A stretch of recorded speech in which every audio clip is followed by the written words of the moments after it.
Kamusta mga boss amo? Welcome back sa ating munting channel, ang Non-Pro Mechanic, na kung saan ay gumagawa tayong mga tutorial patungkol sa ating wiring ng motor. Itong video nga pala mga boss ay makakatulong sa mga di gaanong biyasa sa pagwa-wiring ng motor. So ang gagawin nga pala natin ngayon mga boss ay kung paano magkabit ng mini driving light na may dalawang relay. So start na tayo mga boss. Tuturo ko sa inyo ng maayos para mas maintindihan nyo yung mga gagawin. Ang first step natin mga boss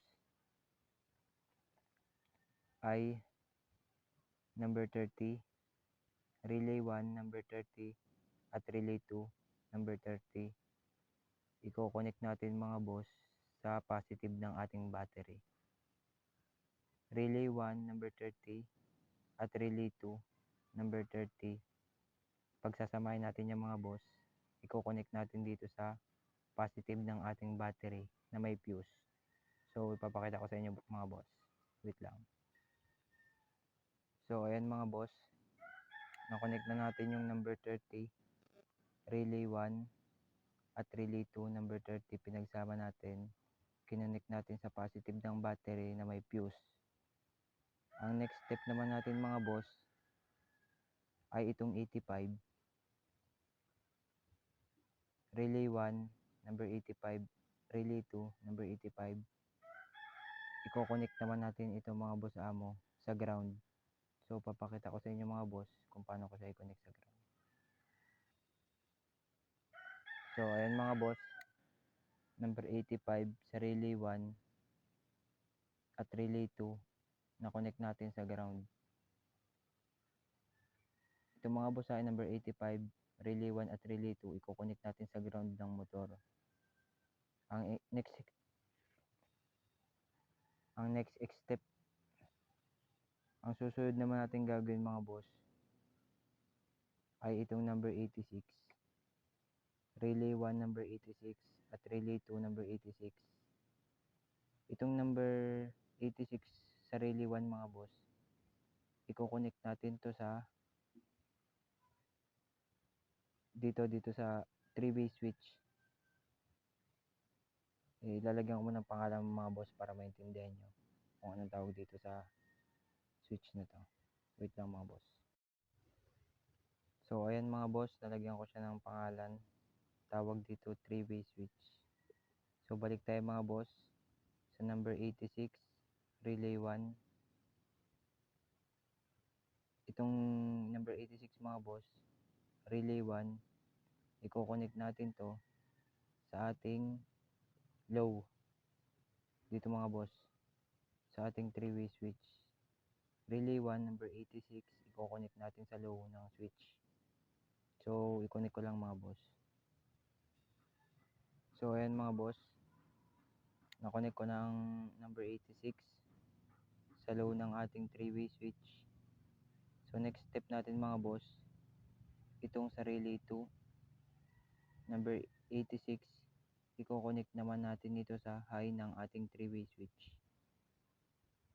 Relay 2 number 86 connect sa ating high ng 3-way switch. So i-connect ko lang mga boss.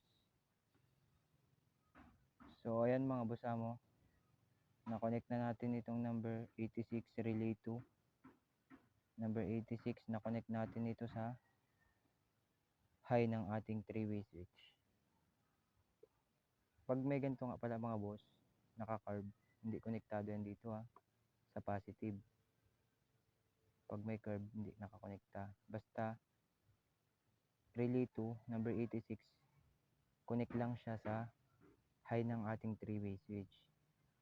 Ang next step naman natin mga boss ay itong number 87, relay 1, number 87 at relay 2.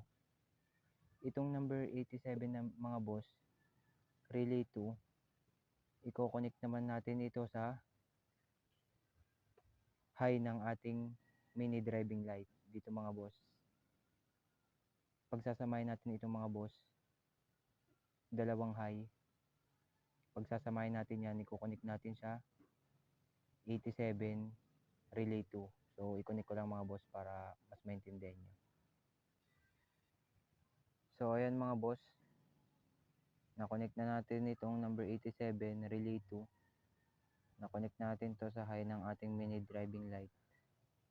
Ang next step naman natin mga boss, itong sa relay 1 number 87, i-connect naman natin ito sa low ng ating mini driving light. So i-connect ko lang mga boss para makita nyo.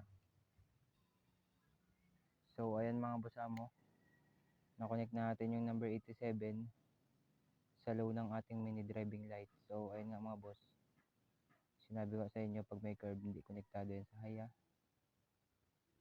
Relay 1 number 87, i-connect natin sa ating low ng mini driving light. So ang next step natin mga boss, itong sa gitna niya ng mini driving light. Ito mga boss, ground din to. I-connect din natin yan sa ground ng ating mga motor. So papakita ko lang sa inyo mga boss. So ayan mga boss, na-connect na natin itong ground ng ating mini driving light sa gitna mga boss. I-connect natin ngayon sa ground. Ang last na gagawin natin mga boss, ayun na mga boss, nagawa na natin lahat. Ito na lang tayo sa 3-way switch mga boss. Itong sa gitna niya, yung 0, yung COM. I-connect naman natin ito mga boss sa ating accessories wire ng ating motor. So, i-connect ko lang mga boss. Kasi hindi naman gagana yung ito mga boss kung hindi nakakonect sa accessories wire. Kaya, i-connect ko muna mga boss. So, ayun mga boss, na-connect na natin yung ito mga boss, yung off niya sa ating accessories wire ng motor. So ayun na nga mga boss, natapos na ating diagram. So ipapaliwanag ko ulit sa inyo mga boss isa-isa kung paano kinonect to para mas intindihan nyo mabuti. So start na tayo mga boss. Relay 1 mga boss, number 30 at relay 2 number 30, i-connect natin sa positive ng ating battery na may fuse. Naintindihan nyo mga boss? Relay 1 number 30, relay 2 number 30, connect sa positive ng motor. Ang next step natin mga boss ay ang number 85 ng relay 1 at relay 2. I-connect natin ito mga boss sa ating ground. Ground yan mga boss. Relay 1, 85 at relay 2, 85 sa ground. Ang next step naman natin mga boss, itong number 86 sa relay 1 at saka relay 2. Ang unang gagawin natin mga boss, itong relay 1 muna tayo, number 86. I-connect natin siya sa high ng ating 3-way switch. Ito mga boss, yung nakalagay dyan 1. Kahit saan naman yan ilagay mga boss, pares lang yan. Kahit sa inyo kung gusto nyo ilagay. Nabulol na mga boss. Basta relay 1, number 86, i-connect nyo siya dito sa high ng ating 3-way switch. At ang next step natin mga boss, itong number 86, relay 2, i-connect natin ito mga boss sa ating low ng ating 3-way switch. So ayun boss, mga boss. Relay 2, number 86, connect natin sa 3-way switch low. Okay mga boss, ang next step naman natin ngayon mga boss, itong number 87, relay 1 at relay 2. Dito muna tayo sa relay 2 mga boss, number 87. I-connect natin siya sa high ng ating mini driving light mga boss. Pagsamahin nyo na yan mga boss. High.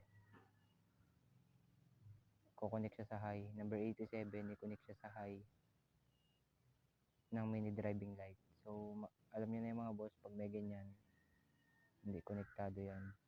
Basta 87 mga boss, high ng mini driving light. Relay 2. Ang relay 1 naman natin mga boss, number 87, i-connect natin sa low ng ating mini driving light. So, relay 1, number 87, i-connect natin sa low ng ating mini driving light. Ang next step natin mga boss, itong gitna niya. Kadalasan naman ito mga boss, sa gitna yung ground. I-ground nyo lang ito mga boss at hindi naman gagana yan pag di naka-ground ang mini driving light. So, Ayun mga boss, kahit saan nyo ilagay ground yan, body ground, okay lang yan. Ang next step naman natin mga boss, itong accessories wire. Itong nakalagay na 0, kukonek natin sa accessories wire. So ayun mga boss, okay na ang ating video. Sana naintindihan nyo. Palike na lang mga boss kung naintindihan nyo. Maraming salamat. Yan mga boss, itutok ko mabuti para may screenshot nyo. Okay na mga boss. O, dyan na tayo nagtatapos mga boss. Salamat sa inyong lahat.